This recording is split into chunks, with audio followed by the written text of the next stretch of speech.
Section 21 of the South American Republics, Volume 1, by Thomas Cleland Dawson. This recording is in the public domain. Recording by Piotr Natter. Part 3, Uruguay. Chapter 4, Independence and Civil War. In the beginning of 1825, a group of patriots met in Buenos Aires and planned an invasion of Uruguayan territory. Word was sent to different chiefs in the country districts, and on the night of the 19th of April, 33 adventurers, with Lavalleja at their head, landed on the shore of the river in the extreme southwestern corner of the country. No sooner had they landed than the country rose. The troops sent from Montevideo to meet the band of revolutionists refused to fight, and deserting the Brazilian banner, joined their compatriots. The revolutionists advanced east along the Negro and the Yí to Durazno, 130 miles north of Montevideo, where they found Rivera, then general in the Brazilian service.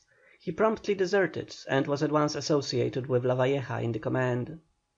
Lavalleja advanced to the south, calling the population to arms, while the northern detachments rose in response to Rivera. Only 15 days after the 33 had crossed to Uruguay, the flag of the revolution was floating over the Cerrito hill in front of Montevideo, and Brazilian power was virtually confined to the walls of that city and Colonia.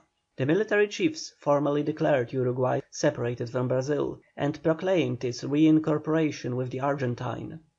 The number of Brazilians then in Uruguay was small, and infantry could not be expected to do much fighting on the plains against Gaucho cavalry led by such experienced guerrilla fighters as Rivera and Lavalleja. A division of Rio Grandense cavalry, under their own chiefs, Bento Manuel and Bento Gonçalves, met the Uruguayans at Sarandí. The two armies used substantially the same methods, charging into each other, sword in hand and carbine at shoulder. The Brazilians were caught in a disadvantageous position and suffered a complete and bloody overthrow. The result of this battle was to ensure to the revolutionists the continuation of their complete dominance in the country. Their cavalry bands roamed at will up to the very walls of Montevideo. Buenos Aires received the news with extravagant demonstrations of joy, and formal notice was given to Brazil that Uruguay would henceforth be recognized as an integral part of the Argentine Confederation. The Emperor promptly responded with a declaration of war.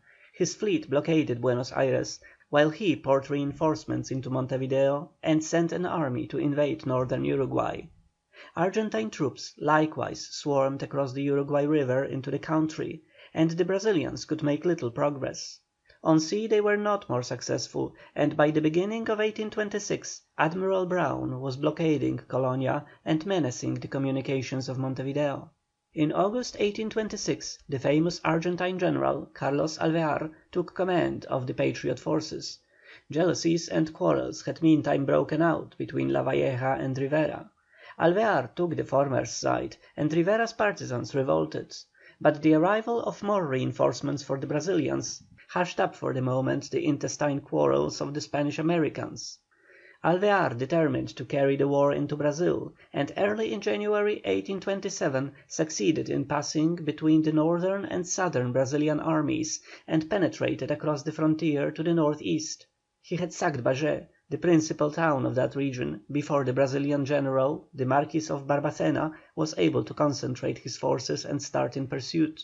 Alvear turned north, towards the Missions, but he was in a hostile country, where defeat meant total destruction. Though his army numbered 8,000 men, he had cut himself off from his base, and an enemy in equal force was close at his heels.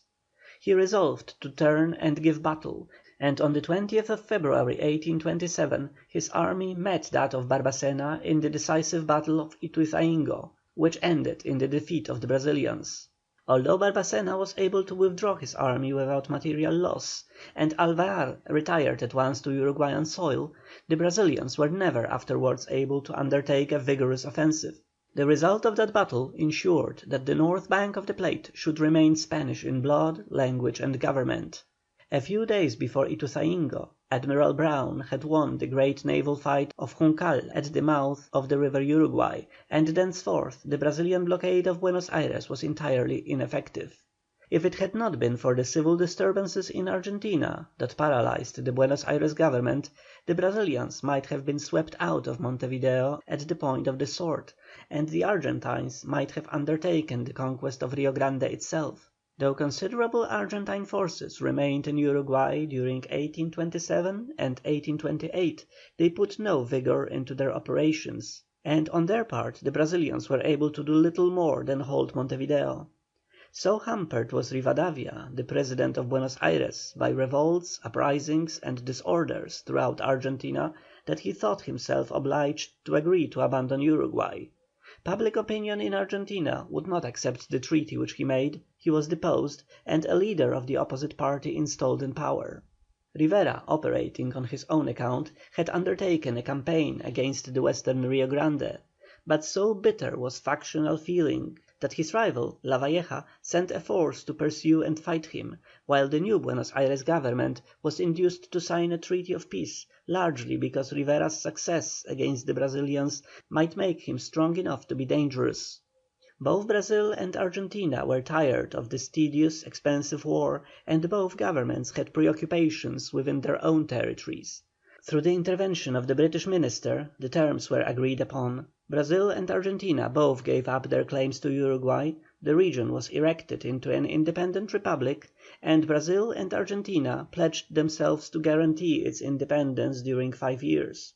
At that time Argentina was convulsed by the struggle between the Federalists and the Unitarians, and the Uruguayans were also divided into two camps, the followers of Lavalleja and those of Rivera.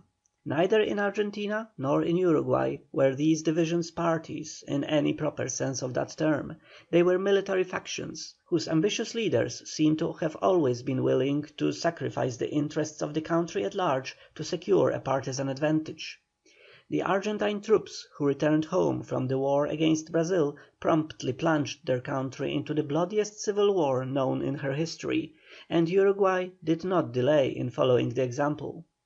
The first chief magistrate of independent Uruguay was José Rondó, an Uruguayan who had become one of the greatest Argentine generals. However, Lavalleja and Rivera were the real factors in the situation, and Rondó's efforts to conciliate both at the same time failed. Constituent Assembly, which soon met and framed a paper constitution, was controlled by Lavalleja's partisans. Rondó was deposed, and Lavalleja assumed the reins of power. Rivera prepared to march on Montevideo and dispute the matter by arms, but the representatives of Argentina and Brazil intervened, and a compromise was effected. Rivera got the best of the bargain, being given command of the army, and after the constitution had been declared, on the 18th July, 1830, he became, as a matter of course, the first President of Uruguay. Section 21.